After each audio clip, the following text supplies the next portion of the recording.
And finally, infrastructure decay in our country is getting to an alarming rate. In Kwara State, members of the road transport unions and some motorists protested against the neglect of the Moro-Bailey bridge along the Kwara-Oyo-Benin Express border. During the Save Our Soul protests, they described the collapsing old bridge built during the Colonial era as a death trap and appeal to the federal government for its urgent completion. Let's share the story by TVC News Ibrahim Alege with you.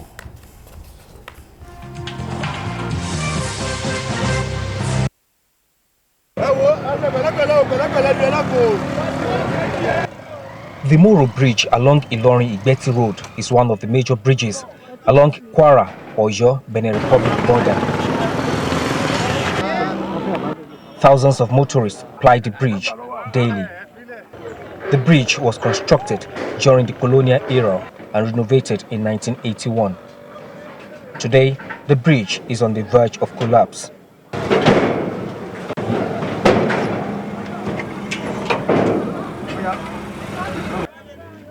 This is why motorists are protesting.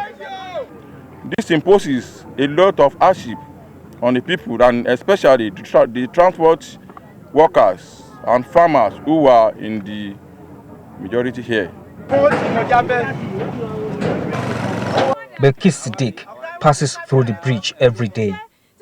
She's frustrated about the state of the bridge. The federal government awarded the construction of the new Moro Bridge in 2017. It was meant to be completed in 2018, but the contractor requested for a review of the contract. That was supposed to have been completed in 2018 November. So, but since around that time, the contractor requested for review of rates, so which has not been approved by the government. Percentage of the work done is presently is 35%. Motorists want the bridge to be fixed without further delay. The boat union hereby appeal to the federal government through the state government to please come to our aid of Nigerians through the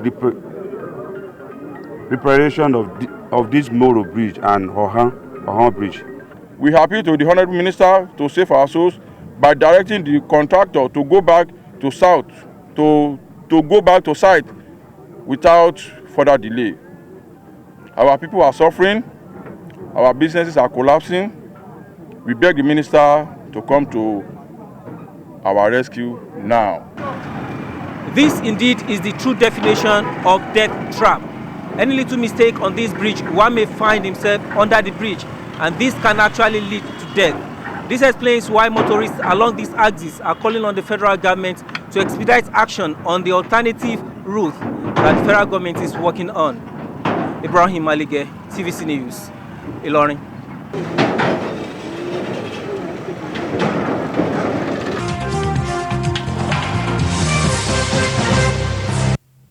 That's like a civil soul message to the Minister of Works, the federal government, Babatude Raji Fashola, because if you are not a very good driver, if you just miss your step there, it could be fatal. Yes. Look at the bridge. Yes. I can't even drive. I can't even contemplate driving in between. Yes. You know, so it's dangerous for the bike people. Very dangerous. It can be okay. Look at. You have at to every calculate point it. you have yes. holes. You have holes because it's made of wood. You know, the government has to do something. The ugly specter of abandoned projects is what has brought this about.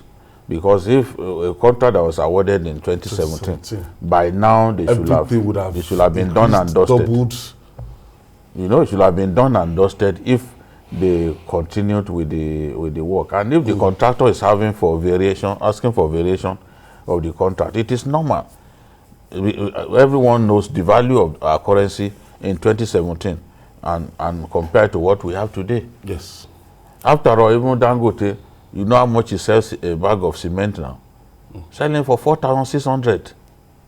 This same sometime last year we bought cement for 1,800. Dangote now sells his cement for 4,600. So you ask yourself, what is even the benefit of having cement produced in our country?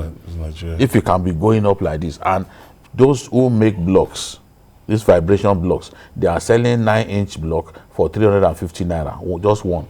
And we are not sure of the quality. Yes, it could even be broken when you are not sure of the quality. So, if the contractor is asking for the contract to be renegotiated for variation, they've got to do that. I know that the Minister of Works has so much on his plate. You can see that it's all grey. It's understandable. It's understandable. Funding is a big issue. Funding is a big challenge. Funding gap. And everyone is pulling Fashola in different direction. Kogi governor will pull him over. Go to Ogun State, that's Ota. Other people too are pulling him. Ota Road. And he has limited funds to work with. Of course. The funds But because this one is positioned in a critical area along the border with Benin Republic, then that's in Kwara North. Then they've got to do something, because it can even boost trade along that corridor. Boost trade. All these traders will be able to sell their stuff outside the country and even make good money. So I don't know the whole community, and I know that this is something that is not something that you can say we want to contribute to do. This is a very big project.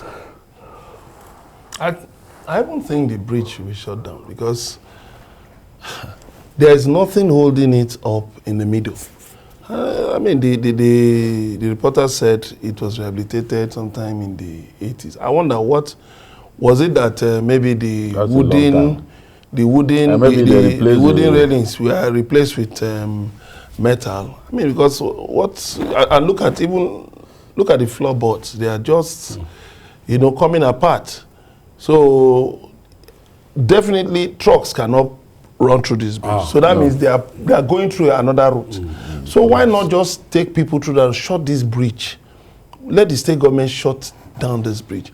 No, and it's a federal project. Yeah, but of course, if any... But Mr. President has said nobody should do road unless yes, so even the state government, they will not pay you. The state government should ask the federal government to shut this bridge down and then do something urgently. If they can find any company, any major company operating around here that can even take over the project, for tax with, in exchange for tax credit, fine. So that since it's, on the border with the Republic, collecting toll from this community. People shouldn't even no matter how little they can still on this bridge. People shouldn't even if a private person can come and do something about the election for tax credit, there are different ways. There are different ways, apart from tax credit, there are different ways by which you can get the private sector involved in infrastructural development. There are a lot of ways. If government wants to be creative, government has a lot of power. Government can make a lot of things happen. Even across the country, there's no how we can sustain those highways without having to toll some of it back. And without giving some of them to the private sector to manage. To manage, yes. We've got to do that.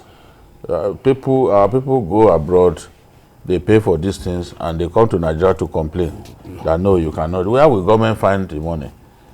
We are even owing contractors. Expensive. We are owing contractors so much money. Local contractors, foreign contractors. By the time you see the breakdown, contracts that are abandoned halfway because we were not funding the contractors sufficiently. They are there. We have obligations. Just as Honorable Toby Okechukwu was saying that day on Sunday. Yes.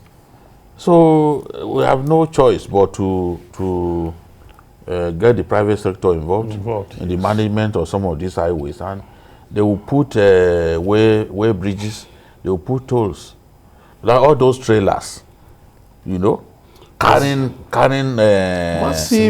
massive goods. You've got pressurizing the roads. You've got to take some money from them. Take some money. These roads are not built to carry dead weight. You see trailers parked permanently on our roads and damaging them in the process. On the bridges. So the people of Kwara or your Benin Republic border, that's Moro-Bailey Bridge, appealing to the Minister for Works. Yes. Babatunde Raji Fashola. Babatunde Raji Fashola, please look into this. Yes. If it's something that can palliative, I can do for the main yes. While working on we are working on the main bridge. Yes, because around this period, the bridge they can even make this one safer and continue work at the other end.